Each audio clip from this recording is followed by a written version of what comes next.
Selamat pagi semuanya, saudaraku di mana saja berada. Dan pagi ini kita ngopi dulu. Semoga saja di sana saudaraku semua ngopi juga pada saat ini. Jadi ada saudara kita yang bertanya kepada Empu, yaitu tentang masalah seperti biasa mandau tempilan. Dan saudara kita ini mengatakan sudah beberapa kali nonton kontennya Empu Gelol, tetapi tetap saja tidak mengerti apa itu mandau tempilan. Selain itu pula, saudara kita ini menunjukkan beberapa mandau yang dia dapat atau dia miliki di rumahnya serta mandau saudaranya. Nah, kebetulan mandau ini yang ditunjukkan kepada Empu Glol yaitu mandau souvenir, mandau cenderamata. Nah, mandau souvenir dan cenderamata ini ditanyakan, Bang, Empu ini apakah ini masuk dalam kategori mandau tempilan? Itu pertanyaannya. Jadi setelah Empu melihatnya langsung, karena Empu tidak bisa berbohong kalau ditanya seperti itu, kan berarti Empu harus menjawab dengan secara jujur. Ya, ternyata memang bukan mandau tempilan itu. Beberapa mandau itu mungkin ada sekitar 2, 3, 4 foto yang dikasih lihat, ada mandau-mandau yang berbeda. Itu memang bukanlah mandau tempilan, tetapi itu adalah mandau cenderamata souvenir yang ada diperdagangkan di toko-toko souvenir yang ada di pusat perbelanjaan Kalimantan ini. Nah ini, jadi mau ndak mau harus Empu katakan dengan jujur bahwa itu bukanlah mandau tempilan yang dimaksud. Nah, jadi lalu bertanya lagi, terus yang dimaksud mandau tempilan itu seperti apa, Empu? Kasih contoh, kasih kirim foto. Nah, jadi terpaksa Empu katakan kalau kasih lihat foto kayaknya nggak perlu, mohon maaf. Karena kan katanya sudah nonton konten Empu Gelol ini dari yang pertama diikuti sampai sekarang ini sudah ditonton semua. Nah, kalau sudah ditonton semua, pastinya akan tahu, bisa membedakan mandau tempilan itu seperti apa. Belum tahu saya, Bang, belum ngerti saya, Bang. Masih tetap belum paham cara membedakan mandau tempilan dan mandau yang souvenir ini. Nah, kalau seumpamanya memang kita tidak tahu, belum bisa membedakan mandau souvenir dan mandau yang sebenarnya, maka Empu katakan kepadanya bahwa Empu juga nggak punya solusi. Ya, jadi nggak punya solusi Empu harus seperti apa. Nah itu karena konten-konten Empu yang ada ini, Empu rasa itu sudah cukup lengkap untuk mengenalkan mandau tempilan ciri khas benua itu seperti apa.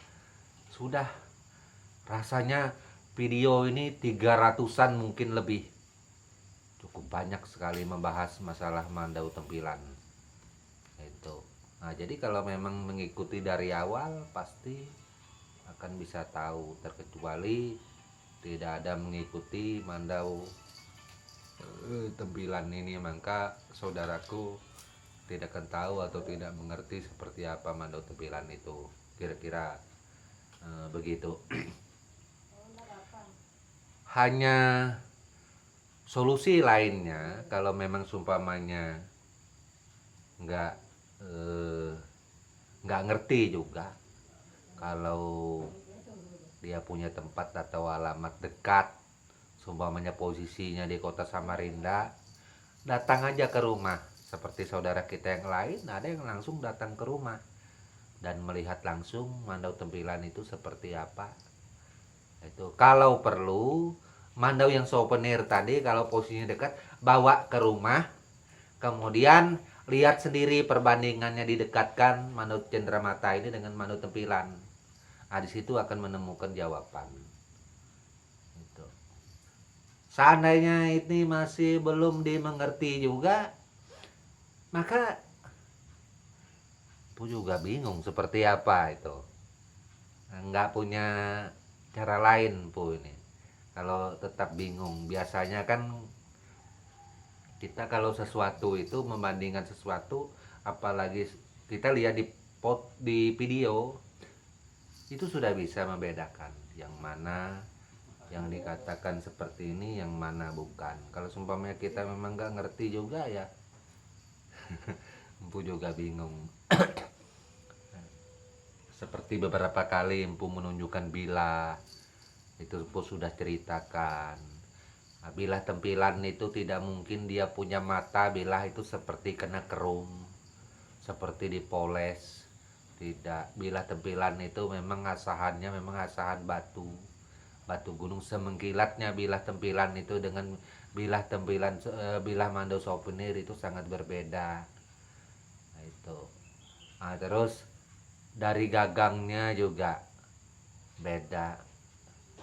Cuman kalau seandainya saudaraku membeli mandau souvenir untuk menguji itu supaya nggak bingung, mandau souvenir itu saudaraku pakai kalau bisa cari kayu, ya kan, sebesar betis, potong itu kayu, kira-kira mampu ndak kayu sebesar betis itu bisa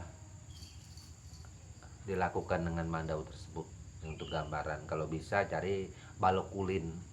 Kalau di Kalimantan ini kan balok ulin 10-10, potong pakai mandau souvenir tersebut. Artinya bukan potong satu kali tebasan, tetapi kalau bisa sampai putus gitu.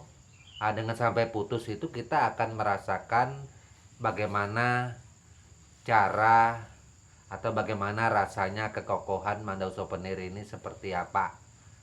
Nah, itu. Nah, cuman yang jadi masalah ketika kita memakai mandau souvenir ini, kalau kita nggak punya mandau tempilan atau nggak punya mandau kerja yang tipe yang Bu katakan seperti mandau benua ini, percuma gitu. Seharusnya mandau souvenir ini ada, mandau yang Bu katakan itu ada. Maka kita akan tahu perbedaannya langsung gitu.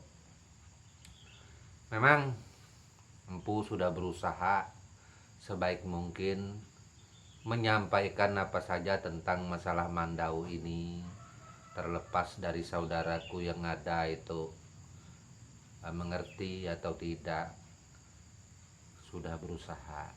Dan konten ini sudah dikatakan juga untuk semua saudaraku yang pemula belajar, masih kepingin tahu tentang mandau. Konten ini tidak dibuat untuk yang pintar, yang bisa buat mandau, yang mahir, yang ahli. Karena kita atau karena empu pada pembuatan konten yang ada ini, empu hanya menunjukkan kepada saudara kita yang belajar, bukan kepada ahlinya. Bukan empu membuat konten ini untuk beradu masalah mandau. Enggak, beradu masalah pintar-pintaran mandau, enggak ada maksud tersebut. Karena konten yang empu buat ditujukan kepada saudara-saudara kita yang belajar, dan kebanyakan sifatnya mengedukasi. Kalau dia memang pintar, memang bisa, memang punya kemampuan sesuai tradisi adatnya, budayanya masing-masing. Sumpamanya dia mandaunya dia tidak mengenal istilah tempilan, dia mandaunya seperti ini sumpamanya, atau dia mandaunya seperti ini, itu kan urusan dia miliki menurut seni yang dia miliki, seperti itu. Nah, jadi seperti biasa ya, konten ini sifatnya berlaku hanya untuk para saudaraku yang belajar, terutama yang kepingin tahu tentang Mandau Benua itu seperti apa. Ada juga yang bertanya, bedakah Mandau Benua ini dengan Mandau Tunjung, suku Dayak Tunjung? Itu karena suku Dayak Tunjung kan bahasanya berbeda dengan Benua. Nah, itu. Jadi kebanyakan Mandau Benua dan Mandau suku Dayak Tunjung atau Tonyoy sebutan itu sama. Itu kebanyakan sama. Itu. Jadi tidak mungkin kan Empu bercerita di dalam membuat konten itu, ketika Empu cerita Empu bilang Dayak ini, Dayak ini, Dayak ini. Nanti kebanyakan penyebutan Dayak akhirnya susah. Nah, jadi tetap Empu hanya sebatas menyebutkan benua, tetapi di dalam menyebutkan benua ya sama saja di dalam situ, terutama kepada saudara kita yang terdekat ya, artinya di situ juga mengandung tunjungnya juga, terus mengandung bentiannya juga, mengandung tewoyannya juga di situ, artinya khusus yang ada di Kaltim. Begitu juga dengan saudara kita sebagian dari Pasir, saudara kita yang ada di Kalteng dalam rumpun yang sama. Ya sama aja seperti itu, meski Empu hanya menyebutkan Dayak Benua seperti biasa. Itu. Saya beberapa kali saudara kita bercerita masalah sukunya tertentu, apalagi menyangkut tentang Mandau dan menyangkut tentang tradisi budaya yang ada. Sumpamanya dari saudara kita daerah Kalteng ini, sumpamanya daerah Ampah, itu bercerita tentang masalah tempelak, tentang masalah klerek, tentang budaya di sana. Mereka ya adalah sama saja dengan kami di sini. Jadi saya nggak terlalu, orang bilang itu nggak terlalu pusing dengan itu, karena dia cerita di sana ya sama saja dengan bercerita benua. Saya pikir itu karena dalam rumpun yang sama. Itu. Atau dari saudara kita Bentian bercerita masalah tradisi yang ada ya sama aja dengan cerita benua. Itu hanya dialek. Dialek bahasa itu yang agak berbeda.